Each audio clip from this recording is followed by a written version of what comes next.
He told her she was nothing without him. He said her dreams were just paint splatters on a worthless canvas. When Seraphina Vance finally found the courage to say goodbye, Gregory Dalton didn't just disagree. He laughed. A cold, cutting laugh that echoed in the crowded cafe and followed her into the street. He thought he had shattered her, but he never imagined that the broken pieces would be reassembled into a masterpiece. He never guessed that her silent struggle would capture the attention of the one man he could never impress. And he certainly never predicted he'd be watching helpless as that very man, billionaire Damien Blackwood, silenced the world and kissed her on live television.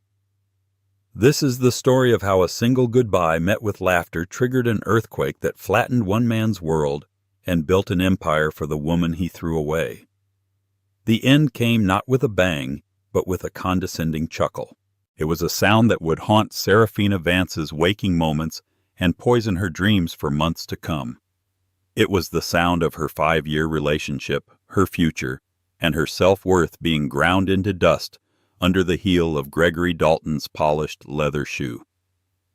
They were sitting in the Gilded Bean, a coffee shop in downtown Ethelberg City that tried too hard to be chic and succeeded only in being expensive. It was Greg's choice, of course. Everything was always Greg's choice. The cafe, with its minimalist decor and patrons dressed in shades of gray and beige, was a perfect reflection of his life philosophy: appearance is everything.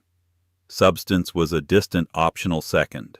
"Sarah, you have to be realistic," he said, stirring his overpriced macchiato with a tiny silver spoon, his gaze fixed somewhere over her shoulder. It was his classic move, the conversational checkmate, where he refused to make eye contact, signaling that her opinion was already irrelevant. "My career is on an upward trajectory. I'm networking with people who matter. The partners at Sterling & Finch are watching me. I need a partner who complements that, someone who understands the landscape." Each word was a carefully chosen stiletto aimed with precision. He wasn't just breaking up with her. He was delivering a performance review of their relationship, and she had failed spectacularly. Her compliment was her paint-stained jeans, the scent of turpentine that clung to her hair, and the inconvenient, unpredictable hours of a struggling artist. The landscape he spoke of was a world of corporate galas and rooftop cocktails, a world where she felt like a poorly translated foreign film. "A partner who compliments you, Seraphina," repeated her voice, barely a whisper. The knot in her stomach tightened. "You mean a partner who looks good on your arm at a fundraiser? Someone whose father is a board member somewhere?" For the first time, Greg's eyes met hers. They were a cool, dismissive blue. "It's not just about that, and it's naive of you to frame it that way. It's about shared ambitions. My ambition is to make partner before I'm 30. Your ambition is to, sell a painting for a few $100s at a street fair to feel fulfilled." He said the word fulfilled as if it were a communicable disease. The heat rose in her cheeks. For years he had feigned support for her art.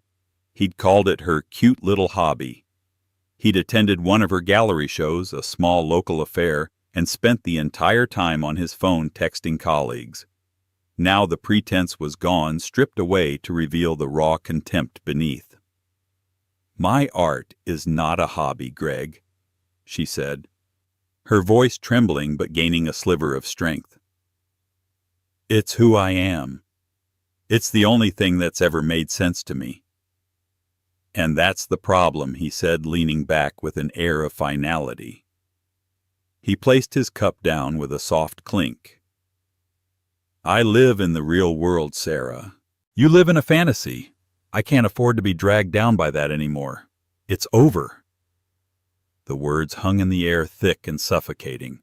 Over.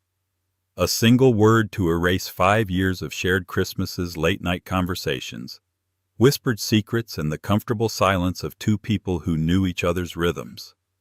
Seraphina stared at him, at the handsome, manicured man she had once loved so fiercely. Now he was a stranger in a well-tailored suit. A cold wave of clarity washed over her. She had been so busy trying to fit into the corners of his life that she hadn't realized she was contorting herself into a shape that wasn't her own. She had been his artsy girlfriend, a quirky accessory he could talk about at parties. But now the accessory was outdated. It was time for an upgrade. Tears pricked her eyes, but she refused to let them fall. She would not give him the satisfaction. She took a deep breath, gathering the tattered remnants of her dignity. "Okay," she said, her voice surprisingly steady. "If that's how you feel." She stood up, her worn canvas bag slung over her shoulder. Then, "Goodbye, Greg." It was meant to be a moment of quiet closure, a final sad punctuation mark. But Greg didn't see it that way. He looked up at her, a slow, incredulous smile spreading across his face. And then he laughed. It wasn't a small laugh. It was a full-throated, incredulous bark of amusement. He leaned his head back and laughed at the ceiling, at the other patrons who were now turning to stare at the utter patheticness he saw in her. He was laughing at her final simple goodbye, as if it were the punchline to a long, sad joke. The joke of her life. The joke of her ever thinking she was his equal. The sound pierced through her composure like a shard of glass. Every head in the gilded bean turned. She saw pity in some eyes, curiosity in others. But all she could hear was that laugh, a derisive, dismissive sound that told her she was a fool. A nobody he was leaving behind without a second thought. Her face burned with a humiliation so profound it felt physical. Without another word, she turned and walked out of the cafe, the sound of his laughter following her, chasing her down the street, clinging to her like the city smog. As the automatic door slid shut behind her, it cut off the sound, but it was too late. The echo was already inside her, a permanent resident in the hollowed-out chambers of her heart. He thought her goodbye was the end of a joke. He had no idea it was the beginning of her story. The first week was a blur of gray. Seraphina's apartment, once a vibrant sanctuary of color and creativity, became a tomb. Canvases, half-finished with bold strokes of cobalt and crimson, leaned against the walls like silent, mocking accusers. Her brushes sat stiffening with dried paint in jars of murky water. The very tools of her salvation now felt like instruments of her failure. Greg's laughter had become the soundtrack to her life, a phantom echo that played on a loop in the quiet of her studio. She replayed the scene in the gilded bean 1,000 times, each viewing more agonizing than the last. She dissected every word, every nuance of his cruelty. He hadn't just broken her heart. He had invalidated her entire existence. Her art, her passion, her very soul. He had bundled it all up, labeled it not good enough, and tossed it aside like trash. His laugh was the confirmation she was and always would be a joke. Her best friend, Olivia Chen, a sharp-witted journalist who had never trusted Greg, tried to break through the wall of her despair. She arrived on the third day with 2 large pizzas and a bottle of bourbon, kicking aside a pile of takeout containers by the door. "Okay, the official mourning period is over," Olivia announced, setting the food down on the only clear surface, a small, paint-splattered stool. "We've done wallowing, we've done crying into a pint of ice cream. Now we move on to the righteous anger phase, followed by the screw him, I'm a goddess phase." Seraphina curled up on her faded velvet sofa barely moved. She was wearing the same sweater she'd had on for 2 days. "There's no anger left, Liv." He scooped it all out and left a hole. "Bull," Olivia said, pouring a generous amount of bourbon into 2 smudged glasses. "He didn't leave a hole. He left a construction site. You just have to decide what you're going to build. A shrine to the jerk who laughed at you, or a skyscraper so tall he'll get a crick in his neck looking up at it." She pushed a glass into Seraphina's hand. "Drink. It's for structural integrity." Forcing a weak smile, Seraphina took a sip. The bourbon burned a welcome distraction from the cold ache in her chest. For hours, Olivia let her talk, letting the poison out. Seraphina recounted every belittling comment, every dismissive gesture from the past 5 years that she had ignored or excused. The time Greg called her gallery opening quaint. The way he'd introduce her as someone who dabbles in art. The subtle, constant pressure to be smaller, quieter, less passionate, more beige, like the walls of his favorite coffee shop. He was building his case against you for years, Olivia said, her eyes flashing with fury. He needed to believe you were small so he wouldn't feel guilty for leaving you.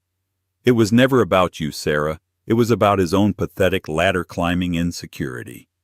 Olivia's words were a lifeline, a different narrative to counter the one Greg had seared into her brain. Maybe she wasn't a joke. Maybe she was just a story he told himself. That night, after Olivia left, Seraphina couldn't sleep. The echo of laughter was still there, but now it was competing with Olivia's voice. A skyscraper so tall. She walked into her studio, the moonlight casting long shadows across the floor. Her gaze fell upon a large, untouched canvas on her main easel. It was intimidatingly white, a vast expanse of nothing. For days the sight of it had filled her with dread. But now something shifted. The blankness was no longer an absence. It was a possibility. A new feeling began to bubble up from the depths of her despair, hot and sharp. It wasn't just sadness anymore. It was rage. A furious, cleansing fire. Rage at Greg. Rage at the world that celebrated men like him. And most of all, rage at herself for ever letting him dim her light. She grabbed a stick of charcoal, her hand shaking. The laughter was still there, but she would make it part of the art. She would not build a shrine to her pain. She would build a monument out of it. An architecture of ruin. She began to sketch her movements, frantic, desperate. She drew the distorted, laughing mouth of a man, a gaping maw of derision. She drew a fractured cityscape, buildings crumbling into dust. She drew a lone, small figure, not cowering but standing amidst the debris with cracks of gold like kintsugi running through her form. It was messy, chaotic, and raw. It was everything she felt. Days turned into a week, then two. She barely ate, barely slept. She poured every ounce of her humiliation, her anger, and her grief onto that canvas. She mixed colors that were jarring and unsettling, sickly yellows, deep bruised purples, furious slashes of crimson. It was not a pretty painting. It was a visceral scream. One rain-slicked Tuesday, while scrolling aimlessly online during a forced break for coffee, she saw it. A small, almost hidden advertisement. The Blackwood Grant for Visionary Artists. The prize was a staggering $100,000 and a solo exhibition at the prestigious Ethelberg Museum of Modern Art. It was sponsored by Blackwood Enterprises, the sprawling conglomerate owned by the city's most enigmatic and powerful figure, Damien Blackwood. He was a ghost, a legend, a man who had built a global empire from nothing before he was 35. He was notoriously private, rarely photographed, and his company was known for its ruthless efficiency and groundbreaking innovation. Sponsoring an art grant seemed strangely out of character. The deadline was in 3 days. It was impossible. A pipe dream. Thousands of artists far more talented and established than her would be applying. It was the kind of thing Greg would have scoffed at, another one of her unrealistic fantasies. And that was exactly why she had to do it. With trembling hands, she filled out the online application. She wrote an artist's statement, not the polished academic nonsense she usually cobbled together, but a raw, honest paragraph about channeling personal devastation into a creative force. For the submission photos, she documented her work in progress, the chaotic, furious painting she had started calling Phoenix. As she clicked the submit button minutes before the midnight deadline, she didn't feel hopeful. She didn't feel confident. She felt a quiet sense of defiance. It wasn't about winning. It was about taking the ugliest sound she had ever heard and trying to turn it into something of her own. It was a final, silent act of rebellion against the man who thought her goodbye was a joke. She was taking her pain, and she was signing her name to it. The weeks that followed the submission were a return to a new kind of normal. The inferno of creativity that had consumed Seraphina died down to a low simmer. She finished Phoenix, and the final result was both terrifying and beautiful. It was a maelstrom of color and emotion, the laughing mouth barely visible beneath layers of defiant light. the fractured figure at its center, not broken but remade. It was the best, most honest work she had ever done. She hid it in the back of her studio, facing the wall, unable to decide if it was a masterpiece or a monstrosity. She took on small commissions, pet portraits, bland landscapes for corporate offices, just to pay the rent. Each paid bill was a small victory, a quiet refutation of Greg's assertion that she couldn't survive without him. She avoided the Gilded Bean and the parts of the city they used to frequent, creating a new map of her life, one that didn't have his shadow cast over it. She had almost forgotten about the Blackwood Grant. It was a lottery ticket she'd bought in a moment of desperate defiance, and like most lottery tickets, she assumed it had already been thrown away, a worthless piece of paper. The confirmation email had been swallowed by her junk folder, and she had moved on. Rejection, after all, was an old and familiar friend to an artist. Then, on a Tuesday afternoon 6 weeks after the breakup, an email landed in her inbox. It was sleek and minimalist, bearing the simple, imposing logo of Blackwood Enterprises.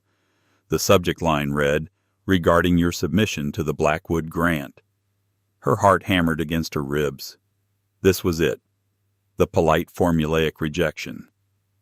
"Thank you for your interest. We received an overwhelming number of exceptional submissions. Unfortunately." She took a deep breath and clicked it open. But the words she expected weren't there, "Dear Ms. Vance. On behalf of the Blackwood Grant Selection Committee, I am delighted to inform you that your submission, Phoenix, has been selected as one of the 10 finalists. Your work demonstrated a unique and compelling voice that resonated deeply with the judges. The final selection will be made during the Blackwood Foundation Charity Gala on October 7th. As a finalist, you and a guest are cordially invited to attend. Further details regarding the event and the presentation of your work will follow in a separate communication. Sincerely, Alistair Harrison, Director. The Blackwood Foundation. Seraphina read the email once, then a second time, then a third. Her hands started to shake. Finalist. Her. It felt like a clerical error, a glitch in the system. She checked the recipient address. It was definitely hers. She read the name, Alistair Harrison. A quick search revealed him to be Damien Blackwood's right-hand man, a formidable figure often referred to in business journals as Blackwood's shadow. This was real. A dizzying, terrifying wave of elation washed over her. She jumped up from her chair, a strangled cry of disbelief escaping her lips. She had to tell someone. She immediately called Olivia. "You're not going to believe this," Seraphina said, her voice breathless. "Let me guess." Olivia deadpanned. "Greg called begging for you to take him back because his new high society girlfriend realized he has the personality of a damp spreadsheet." "Better?" Seraphina laughed, a real, genuine laugh that felt foreign in her own mouth. "I'm a finalist for the Blackwood Grant." There was a moment of stunned silence on the other end of the line, followed by a shriek so loud Seraphina had to pull the phone away from her ear. "No!" The Damien Blackwood Grant. The $100,000 life-changing Screw You Greg Grant. "Sarah, that's not just better. That's a Hollywood movie ending." The excitement was intoxicating, but a sliver of cold dread quickly followed. The gala. A high-profile event filled with the exact kind of people Greg had always aspired to be. The elite of Ethelberg City. She would have to stand in a room full of them, her raw, painful art displayed for their judgment. And what would she wear? The nicest thing she owned was a dress she'd bought for a Christmas party with Greg's parents 2 years ago. The official invitation arrived a few days later, a thick card of impossibly elegant cream stock, the Blackwood crest embossed in silver at the top. It was an artifact from another universe.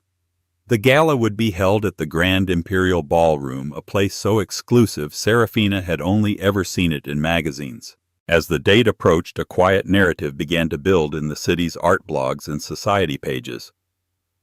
The Blackwood Grant in its inaugural year was the talk of the town. The 10 finalists were announced publicly, and Seraphina's name was on a list alongside critically acclaimed artists, sculptors, and photographers.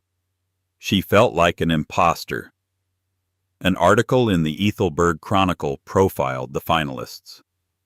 When they got to her, they noted she was a relative unknown, and the description of her piece was vague based on the artist's statement she'd submitted. Vance's work, Phoenix, is said to be a deeply personal exploration of destruction and rebirth. Seraphina wondered who exactly had championed her work. Who on that anonymous committee had seen past the rage and the grief to find something they called a compelling voice? In her mind, the judges were a faceless council of austere art critics. She never once considered that the whisper in the machine, the person who had plucked her application from a digital slush pile of thousands, could have been the machine's architect himself.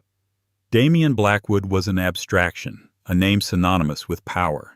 He was a modern-day Howard Hughes, a billionaire recluse who shaped the world from the top floor of his unbreachable glass tower. The media portrayed him as cold, calculating, and utterly untouchable. There was no way a man like that would be personally involved in sifting through art submissions. And yet, in a sterile white office overlooking the city, Damien Blackwood stood before Seraphina's painting. After the finalists were chosen by the committee, he had requested all 10 pieces be brought to his private gallery in Blackwood Tower. Mr. Harrison had overseen the delivery, ensuring the utmost discretion. Now he stared at Phoenix. He wasn't looking at it as an investment or a piece of decor. He saw the story inside it. He saw the fury in the brushstrokes, the despair in the bruised purples, and the stubborn, defiant glint of gold in the cracks of the broken figure. He saw more than just the end of a relationship. He saw a battle for a soul. This one, he said, his voice quiet, directed at Mr. Harrison, who stood silently by the door. "What do you know about the artist?" Seraphina Vance Harrison replied, consulting his tablet. 28. No major gallery representation. A few small group shows, some minor commissions. Lives in a walk-up in the Arts District. According to her statement, the piece was inspired by a recent difficult personal event. Damien stepped closer to the canvas, his sharp eyes tracing the chaotic lines of the laughing mouth that was almost but not quite obliterated. He knew that look. He had seen it before on the faces of dismissive investors and condescending rivals in his early days. He knew the unique sting of being laughed at by someone who believed they were your superior. He had built his entire empire on the foundation of that sting. A difficult personal event, Damien mused, a flicker of something unreadable in his gaze. She didn't just paint her pain, Harrison. She weaponized it. He turned away from the canvas.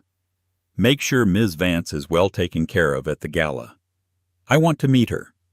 The night of the gala arrived like a tidal wave of anxiety and anticipation. Seraphina stood in front of her full-length mirror, turning slowly.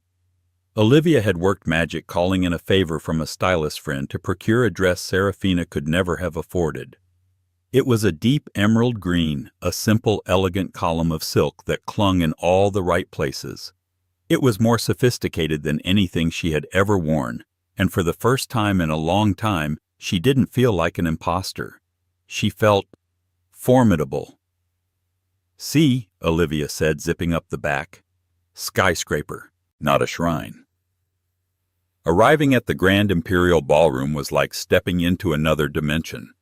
Crystal chandeliers the size of cars dripped from a cavernous frescoed ceiling. The air was thick with the scent of expensive perfume and the low hum of powerful conversations. Waiters in crisp white jackets weaved through the throngs of Ethelberg's elite, balancing trays of champagne and impossibly delicate canapes. Seraphina's painting Phoenix was displayed on a freestanding wall in a cordoned-off area with the other 9 finalists' work. Seeing it there, professionally lit and surrounded by such opulence, was surreal. It looked angrier and more vibrant than it had in her dusty apartment, a splash of raw, chaotic emotion in a room of curated perfection. She felt a surge of pride, quickly followed by a wave of intense vulnerability. It was like her diary had been opened for the world to read. She and Olivia found a small table near the edge of the room, nursing their glasses of champagne and watching the spectacle. "I feel like I'm in a nature documentary," Olivia whispered. "Observe the titans of industry in their natural habitat. Notice the ceremonial displays of wealth and the ritualistic exchange of business cards."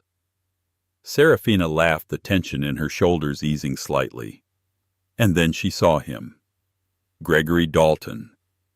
He was standing near the center of the room, holding court with a small group of men in tuxedos. He looked perfectly at home, exuding the effortless confidence of a man who knew he belonged. And on his arm was a woman with blonde, perfectly coiffed hair and a dress that sparkled with what looked like real diamonds. Seraphina recognized her from the society pages. Victoria Lancaster, daughter of Charles Lancaster, the senior managing partner at Sterling & Finch. Greg's boss. Of course. This was the compliment. This was the upgrade. A cold, familiar dread washed over her. The ballroom suddenly felt very small and very hot. She wanted to run, to disappear back into the anonymity of her quiet life. "Don't you dare," Olivia hissed, sensing her panic. "You have just as much right to be here as he does. More even. You were invited for your talent. He's here because he's dating the boss's daughter. You're an artist. He's an accessory." Olivia's words were a shot of adrenaline. She was right. Seraphina straightened her spine, lifted her chin, and took a deliberate sip of champagne. She would not let him ruin this night for her. But fate, it seemed, had a flair for the dramatic. As Greg and Victoria made their way through the crowd, their path led them directly toward the finalists' art display. Seraphina's heart leaped into her throat. He was going to see it. He was going to see her painting. Greg barely glanced at the first few pieces, his attention focused on schmoozing. But Victoria stopped, her eyes scanning the art with a look of polite boredom. Then her gaze landed on Phoenix. She paused, her head tilting. "Well, this one's aggressive," Victoria commented, her voice carrying easily in a lull in the conversation. Greg turned, a dismissive smile on his face, ready to agree with whatever she said. His eyes followed hers to the canvas. And then he froze. The smile vanished. The color drained from his face. He would recognize Seraphina's style anywhere, the frenetic energy of her brushwork. He stared at the canvas, his eyes slowly piecing together the imagery, the crumbling city, the fractured figure, and at its heart, buried but still terrifyingly visible, the distorted, mocking laugh. His laugh. He knew with a sickening certainty that this painting was about him. His head snapped up, his eyes scanning the crowd frantically. And then he saw her, standing not 20 feet away, looking stunning in an emerald dress, watching him. Their eyes locked across the crowded room. In his she saw pure, unadulterated shock, a dawning horror. In her own she hoped he saw nothing but cool indifference. Victoria, oblivious, tugged at his arm. "Gregory, darling, what is it? You look like you've seen a ghost." Before he could answer, he saw Seraphina. He broke away from Victoria, a thunderous expression on his face, and began striding toward her. Olivia stood up, ready to run interference, but Seraphina put a hand on her arm. "I've got this," she said, her voice calm. Greg stopped in front of their table, his face a mask of fury. "What the hell is this, Sarah?" he hissed, keeping his voice low but dripping with venom. "What is that painting?" "You're trying to humiliate me." "I'm not trying to do anything," Greg, Seraphina replied, her voice even. "I painted my feelings. It's what artists do. You of all people should know that I was going through a difficult personal event." She threw his own dismissive phrasing back at him. "This is a private matter. You don't air our dirty laundry in public at an event like this." He seethed. "You think this is some kind of clever revenge? It's pathetic. It's childish." "Is it?" Seraphina asked, a strange sense of calm settling over her. The fear was gone, replaced by a crystalline clarity. "You laughed at me in a public cafe, Greg. You humiliated me in front of dozens of strangers. My canvas is my public space. The only difference is my expression might win me $100,000. Your expression just made you look like a bully." Greg was momentarily speechless, his jaw working silently. He glanced back at Victoria, who was now watching them with a frown, her arms crossed. He was losing control of the narrative, and he knew it. "You'll regret this," he finally spat out. You'll always be a struggling second-rate artist, splashing your sad little feelings onto a canvas for pocket money. Don't think some fluke nomination changes who you are." He turned on his heel and walked back to his new girlfriend, his back rigid. Seraphina watched him go, but his words didn't sting. They sounded hollow, desperate. The desperate flailing of a man who had just realized the woman he'd written off as a joke was suddenly sharing a stage with him, and the spotlight wasn't on him. The reckoning had begun. The evening wore on, a symphony of clinking glasses and polite applause as various awards were presented and charitable donations were announced. Seraphina remained at her table a silent observer. Her confrontation with Greg had left her feeling strangely detached, as if she were watching a movie of her own life. He and Victoria had moved to the far side of the ballroom, but she could feel his eyes on her periodically, a glare hot with resentment. Finally, the moment arrived. The host for the evening, a celebrated art critic named Alistair Finch, no relation to Greg's firm, a fact for which Seraphina was grateful, stepped up to the podium. And now Finch announced, his voice booming through the ballroom, the moment we have all been waiting for. The presentation of the inaugural Blackwood Grant for Visionary Artists. A polite hush fell over the crowd. The 10 finalists, Seraphina included, were asked to stand. A spotlight swept across them, and she felt 1,000 pairs of eyes settle on her.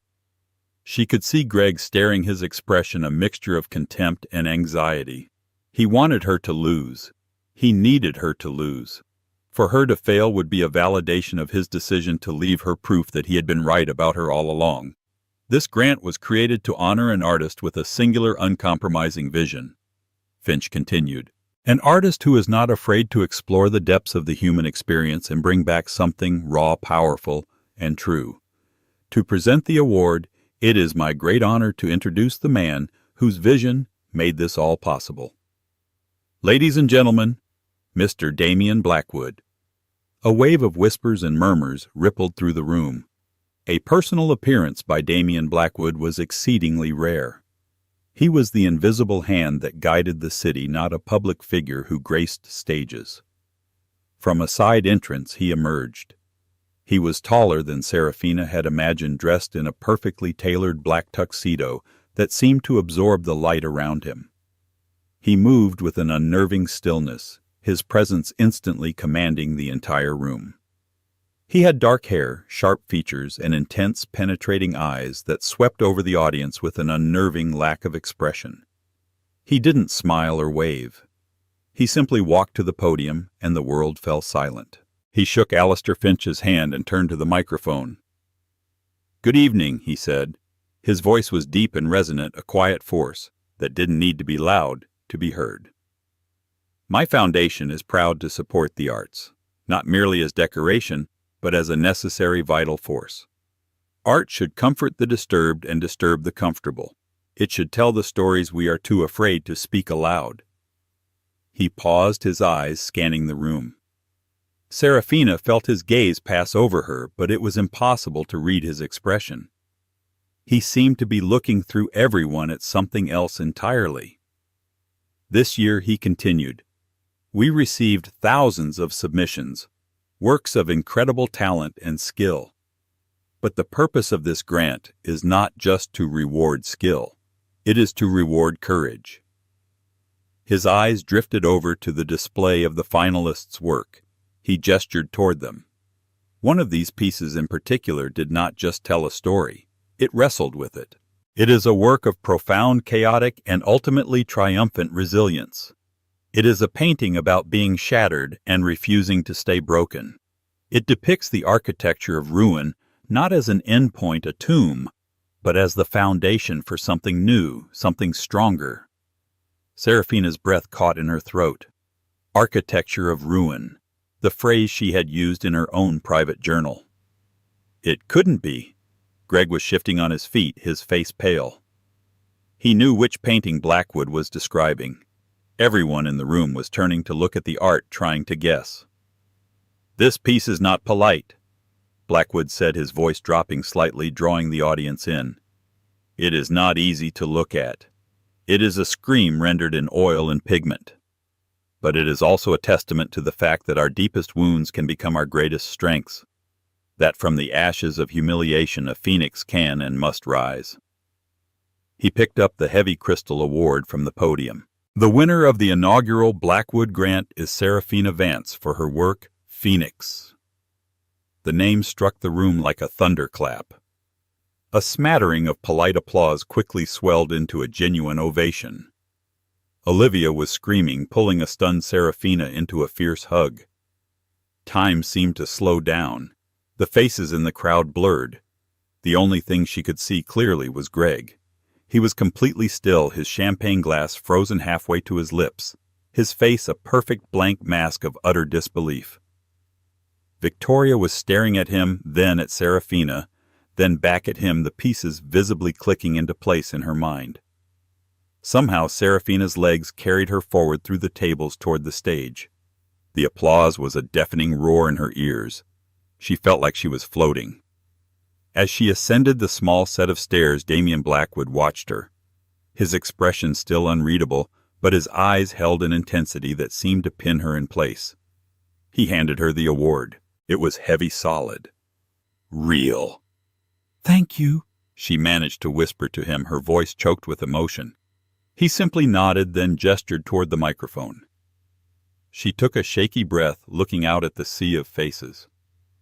I don't know what to say," she began, her voice trembling. "This painting, it came from a very dark place. I made it because I had to, not because I ever thought it would bring me here. To anyone out there who has ever been made to feel small or worthless, or who has been told their passion is a joke, please don't listen. Your voice matters.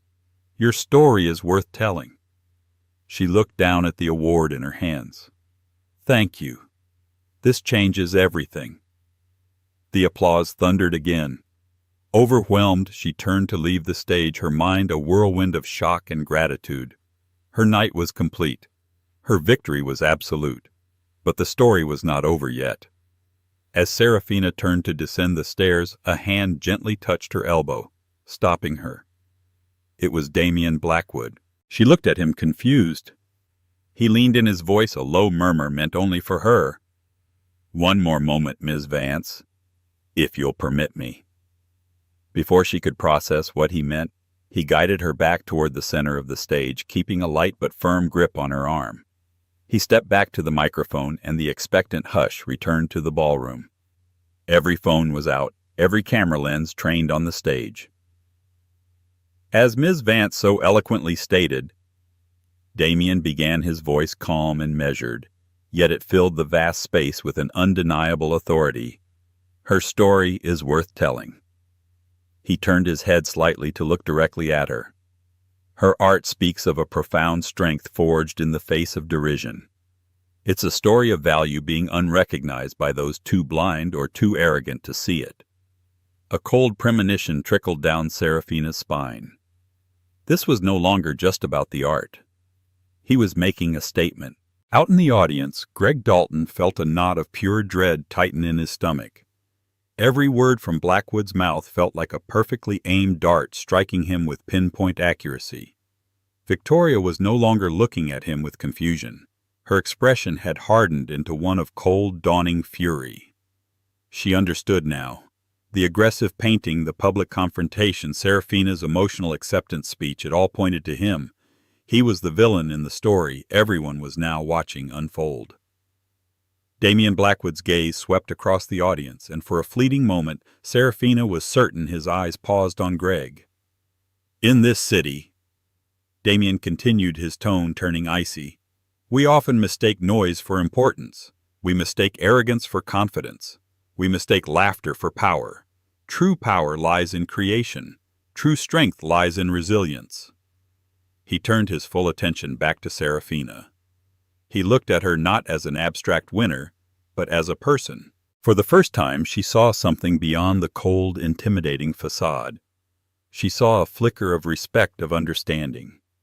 It was as if he could see the entire painful journey that had brought her to this stage. "This grant is not a gift, Ms. Vance," he said, his voice now softer, yet still broadcast to the entire room and the thousands watching the live stream. "It is an acknowledgement, a declaration that your voice will not be silenced, your talent will not be dismissed." Then he did something no one could have ever predicted. He raised a hand and gently cupped her cheek, his thumb brushing away a tear she hadn't even realized had fallen. The ballroom fell into a state of suspended animation. You could have heard a pin drop on the thick carpet. "And it is a story," he said, his voice dropping to a near whisper that the microphone still caught perfectly, "that deserves to be celebrated." And then Damien Blackwood, the untouchable, enigmatic titan of industry, leaned in and kissed her. It wasn't a passionate Hollywood kiss. It was something far more potent. It was deliberate, gentle, and utterly public. It was a kiss of coronation. A silent, definitive statement broadcast on every screen. It was a gesture that said, "She is with me. She is valued. She is protected." A collective gasp went through the audience. 1,000 flashes from cameras and phones erupted, creating a strobe effect that made the moment feel both eternal and fleeting. The world exploded in a silent cacophony of light. For Seraphina, time stopped. The warmth of his lips, the faint scent of expensive cologne, and something uniquely him, the surprising gentleness in his touch, it all coalesced into a single surreal point in time. It was a moment of profound and absolute vindication, and across the room, Gregory Dalton froze. He wasn't just surprised, he was catatonic. His mind, which had been racing to do damage control, simply shut down. The world had tilted on its axis. The woman he had discarded, the pathetic little artist he had literally laughed out of his life, was not only being celebrated, but was being publicly claimed by the most powerful man in the city. The one man Gregory and every other ambitious suit in the room would have killed to even get a meeting with. His hand, which was still holding his champagne flute, went slack. The delicate crystal slipped from his grasp. It seemed to fall in slow motion, tumbling end over end, before shattering on the polished marble floor. The sharp crack of the glass was shockingly loud in the stunned silence that followed the kiss. That sound, the sound of something expensive and fragile breaking, was the sound of Gregory Dalton's entire world imploding. The derisive laugh from the cafe, the one that had haunted Seraphina for months, now echoed in his own mind. But it wasn't his laugh anymore.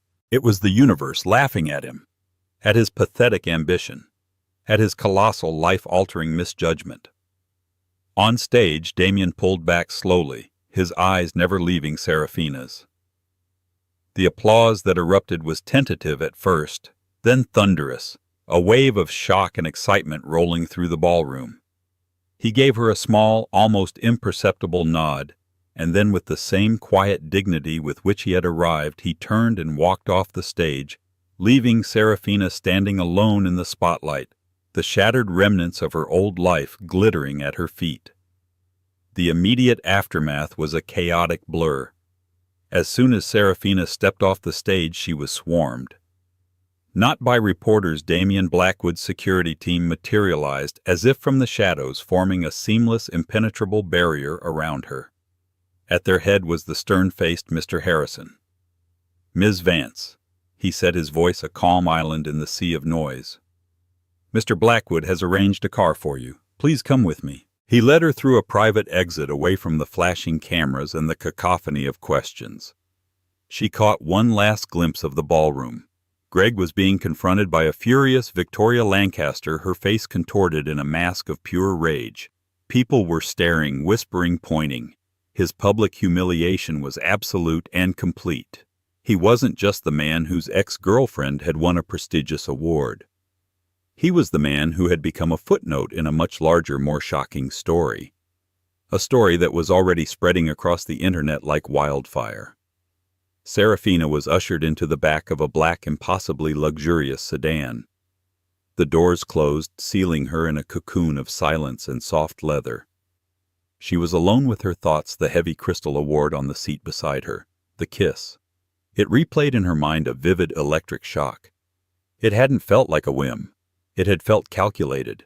a strategic move on a chessboard she hadn't even known she was playing on. The car didn't take her home. It glided through the city streets to Blackwood Tower, the monolithic glass and steel spire that dominated the Ethelberg skyline. Mr. Harrison led her to a private elevator that ascended with terrifying speed and silence, opening directly into a sprawling penthouse apartment. The space was minimalist and vast, with floor-to-ceiling windows offering a breathtaking godlike view of the entire city. Damien Blackwood was standing by the window, his back to her, looking down at the glittering sprawl below. He had removed his tuxedo jacket and his tie, the sleeves of his white shirt rolled up to his forearms. He turned as she entered. In the soft light of the penthouse, he looked less like a formidable icon and more like a man. A very intense, very complicated man. "Ms. Vance," he said, his voice softer than it had been on stage. "Please, have a seat. Can I get you a drink? Water. Something stronger." "Water would be fine. Thank you." She managed her voice barely a whisper. She sat on the edge of a large white sofa, placing the award on the glass coffee table in front of her. He poured her a glass of water from a crystal decanter and handed it to her, their fingers brushing for a fraction of a second. She felt a jolt of electricity. He sat in an armchair opposite her, creating a space of intimacy that felt both comfortable and deeply intimidating. For a long moment he was silent, simply studying her. "I imagine you have questions," he finally said. "One or two," she admitted, finding a sliver of her own voice. "Why the grant, I understand. But that." She didn't need to say the kiss. It hung in the air between them, shimmering and unexplained. He leaned forward, his elbows on his knees, his gaze direct and unflinching. "My mother was an artist," he said, and the simple admission seemed to cost him something. She was brilliant, far more talented than I am in my own field. But my father, he was a practical man. He saw her passion as a frivolous hobby, a distraction from her duties as a wife and mother. He dismissed her. He patronized her. Sometimes in front of his important friends he would laugh at her dreams. The word laugh landed in the center of the room like a stone. Seraphina's breath hitched. "She died 10 years ago." Damien continued, his voice low and even, but underscored with a current of old deep pain. "She never had a solo exhibition. She never sold a single painting. She died believing her voice didn't matter. I started this grant in her memory.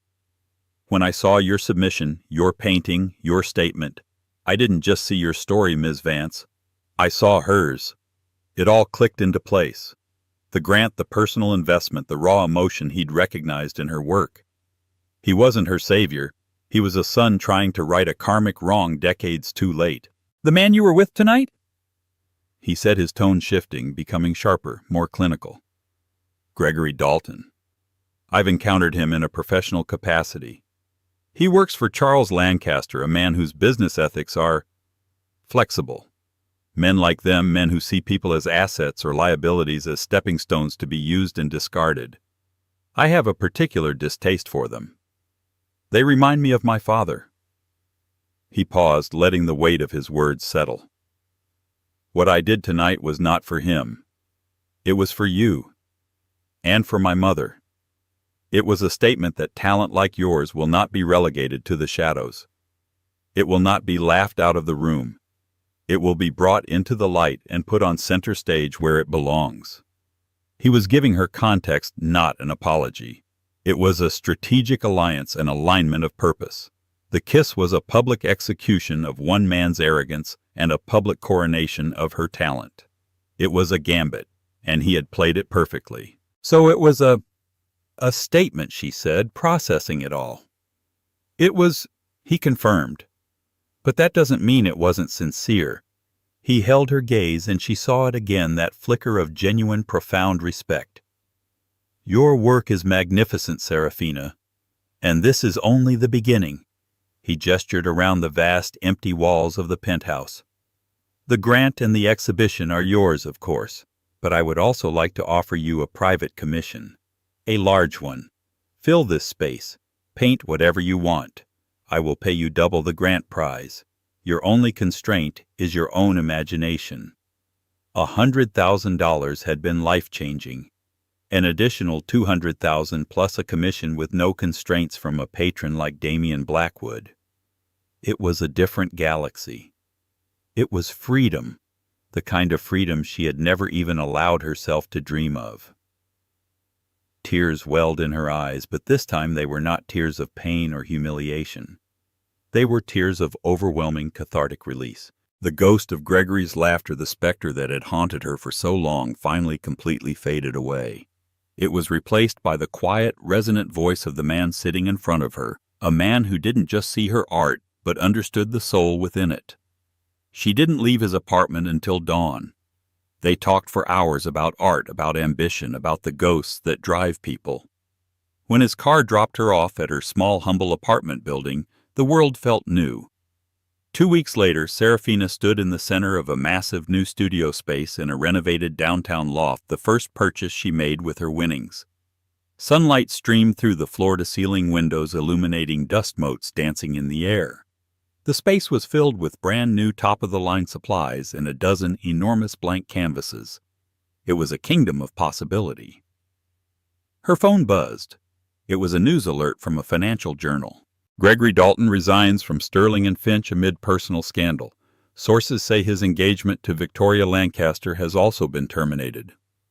She read the headline, felt a brief, distant echo of what was, and then deleted the notification. He was a chapter in a book she had already finished reading. She turned to the largest canvas propped up on a heavy-duty easel in the center of the room. It was huge, intimidating, and gloriously pristinely white. It was not an absence, but an invitation. Her future was no longer something to be endured, but something to be created. With a smile, she picked up a piece of charcoal, the familiar weight a comfort in her hand. Her past was a finished piece, a phoenix of ash and fire. But this new canvas, this was her masterpiece yet to come. And this time, she would be the only one holding the brush. Seraphina's story is a powerful reminder that our lowest moments can become the foundation for our greatest triumphs. The laughter that was meant to break her became the fuel for her fire. She didn't just get revenge. She reclaimed her worth, her art, and her future, proving that the best response to being dismissed is to build an empire so vast they can no longer ignore you. Her journey from a tear-streaked goodbye to a billionaire's kiss on live TV shows that true value is never determined by those who leave us, but by the strength we find within ourselves when we are left alone. If this story of resilience and spectacular vindication moved you, please give this video a thumbs up. Share it with someone who needs a reminder of their own power. And don't forget to subscribe to our channel for more unforgettable stories of struggle, triumph, and the sweet, sweet justice of turning pain into power. Thank you for listening.